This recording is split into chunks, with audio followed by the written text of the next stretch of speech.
Boy, I am standing here and it smells wonderful. Angela Forbes is a food, nutrition, and safety. Food safety and nutrition. Food safety and nutrition. Well, it's all about the same thing. Good, healthy food and everything being nutritious and safe too. But and you are based up there in Lancaster and York and Chester. But what you've got here, I think, was a good old 4-H recipe, and you've turned it into something a little more nutritious, although it still is a very satisfying basic food. Right. That families like. So let's talk about how you started with it and then how you're going to improve it. Okay. Well, let me go through the ingredients first, because we've already got this started. And it does smell good. And but this was a recipe for children, so I just use it as a springboard to to teach. It's fun to teach with your children. Well, but and I teach, but I use it for adults. I use it for all ages. So it's got a pound of ground beef, or excuse me, a pound of ground meat. You can use beef, you can use poultry, turkey, chicken. I actually use chicken breast. And so by using the chicken breast, you've cut down some on the fat. And then some people tell you shouldn't eat a whole lot of red meat. Is that right? Right. And if you don't want to pay the money for that, you can brown your just regular ground hamburger meat and then rinse it. Okay. And so that'll help reduce some of the fat. Right. And put it back in the pan. So we've got a pound of meat that we've browned. Right. And then we've got 3 3/4 cup of water. And we brown our meat first, and then we add our water, hot water. What's the water in there for? Well, we're going to put the pasta noodles in there. You're going to cook the pasta right in there with the meat? Right. And so, yeah, it's kind of fun. And then a can of tomato paste.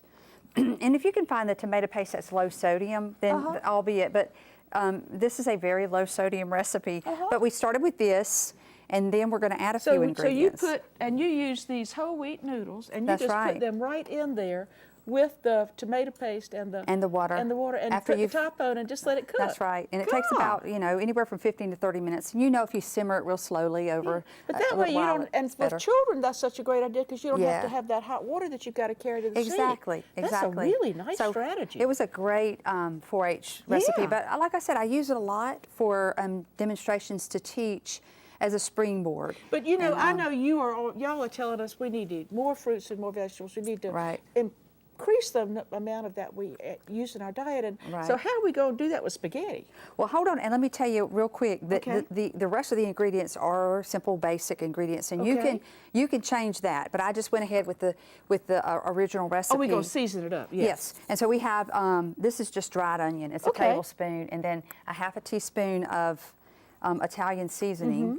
And I would add more. If I'm in my own kitchen, I'm going to, and then we've got a half teaspoon of garlic powder. And you can use the fresh onion and the fresh garlic. This comes from the original recipe, and I didn't change that for tonight. And but I changed a couple of things just to spark people's creativity.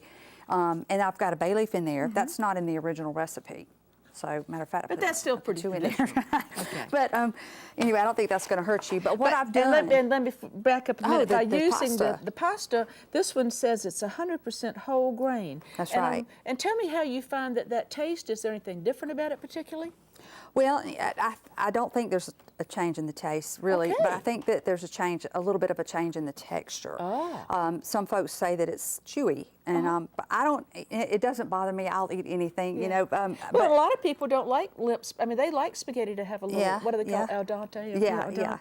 Yeah, but I mean, you put the sauce over it. You don't taste. But this is going to have so much more fiber in it. Right. The whole grain. Exactly. So we get extra nutrients just by making this choice as far as our pasta. Okay. And let's just get a little crazy and let's use the whole grain pasta, the elbow macaroni in our macaroni pie. And let's see if people will try that. I mean, let's see how it goes. I would say try it. Okay. Okay, but what I've done differently with this is I've gotten just I'm having a little fun here. And so I bought a little 10-ounce bag of shredded carrots. And some people just go, oh my gosh. Well, so that was easy because they were already shredded. Oh yeah. And so on a busy night, we're not having to do a whole lot of extra work. Yeah, and I have had people tell me to hide vegetables from their kids. They puree them, and you can do that. But now, I'm not trying to hide it. Yeah. It'll blend in. I think it's pretty. And Don't you think it is? And it'll tenderize. Pretty. We're going to turn this up a little. Okay. All right. Now I just took a half of a bell pepper, a yellow bell pepper. And why did you use the yellow one instead of the green one? Because they're sweeter, and I like the sweet flavor in the in the spaghetti. And so. you know, sometimes when you look at spaghetti sauce in the store, it's got some sugar in it. So this way, we're going to get that sweetness without having to just put table sugar in there. Right. We're going to get all the benefits of having a vegetable. It's just another way to get creative. Yeah, and then now we're going to wait a minute. We're going to let it see it's starting to boil a little more. I had it simmering. We're going to add spinach. And you see this in you know, all kind of Italian dishes. So why not add it to your spaghetti? Oh, that makes perfect sense. You can always have a spinach salad on the side, but I'm just trying to get a little crazy and. Well, we're kind of going with the one-dish meal here. Right. Yeah. Right. Well, yeah, that's true. But see how gorgeous it looks. And it really is pretty. And you could always bump up your typical Italian vegetables, your mushrooms, your green peppers, zucchini. Yeah, that'd be good. Eggplant. Yep. You know, you could do those. But I just thought we would show people that when you're doing your own recipes at home, other recipes, not just spaghetti, but other recipes like your casseroles, your beef stew, drop your meat back some, cut the portion of that down and add more of the vegetables. Because we know that every vegetable is different and every fruit is different. And each one brings its own complement of antioxidants and flavonoids and all those kind of things. And fiber and vitamins and minerals. What was that? Tell people what you just put in. That was oregano. Okay. And you remember when you came on, you made some potato salad that was kind of different. Yeah, and I mean, it a little bit because most people just want to put, you know, mayonnaise and potatoes, maybe a little onion, but I added little broccoli florets. Yeah, and you know, and that was nice because it gave it some crunch. Yeah. Don't you think? Yeah, and I also added some cottage cheese to it, which increased the mayonnaise. It cut the mayonnaise down and increased the calcium. Yeah, and protein. So, right. Yeah. So, so you know, there's a lot of little tricks you can do. So being creative can have a lot of spillover effects for our family that are good. Yeah. Instead of spilling over with the salt, let's spill over with some extra. Exactly. With some extra nutrients and increase the vegetables and the fruits. And the only sodium in this is from the tomato paste. Which was only a 5 Now, is it about 5 time ounce to put this in? Yes. Okay. Now I'm going to just. So we're going to stir that in a little bit. Okay. And then I'm going to go ahead and show how this comes out.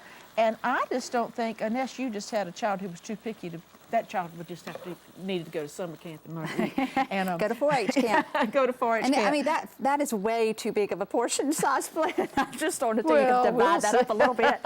No, I had to say that. Well, this would be a serving platter. Yes, it would be. This is our serving platter. That's but right. I do think it's perfectly beautiful. The colors are very attractive, and we can tell from the smell that that anyone would want to try this. And I think this is a wonderful way to remind us that we don't have to cook something that came from Timbuktu. We can use our standard, regular, favorite family recipes and just decide to look for ways to add a few extra good things to them. Exactly. Just simple stuff. Just, you know, if you're making chicken salad, you know, have some grapes and put in your chicken salad, and you know, add a little bit of you know, extra vitamins and minerals to it. Y'all, we always talk about HGIC, Home Garden Information Center, but there's the home part of it. Y'all have food tips and recipes there, don't you? Well, we have food preservation, food safety, and then nutrition, and a little bit of physical activity, dietary guidelines, choose my plate. Excuse me. That's the food groups from the USDA. So it's a good place to get some basic information about how we can tailor the meals that we serve our families for the healthiest possible lifestyle. Exactly. And I bet we're going to put this recipe on our Make and Go Facebook page. Yes. Okay. And then I want to hear some comments about some different things you can do, because I've used this even with people that have diabetes. Somebody was telling me they put cinnamon in it. Whoa. And somebody said they put apple slices and mandarin oranges was another one. And I know that's really getting out there. It's not really traditional Italian, but I mean, to add a little bit of sweet there, but not, you know, add a lot of sugar and fat and stuff. So I said, I haven't tried that yet, but. Well, with winter coming, we're going to have a lot of nights when we come home and need to put something good on the table. So let's be creative. It's easy. Angela Forbes, thank you so much for coming with us. We sure do appreciate it.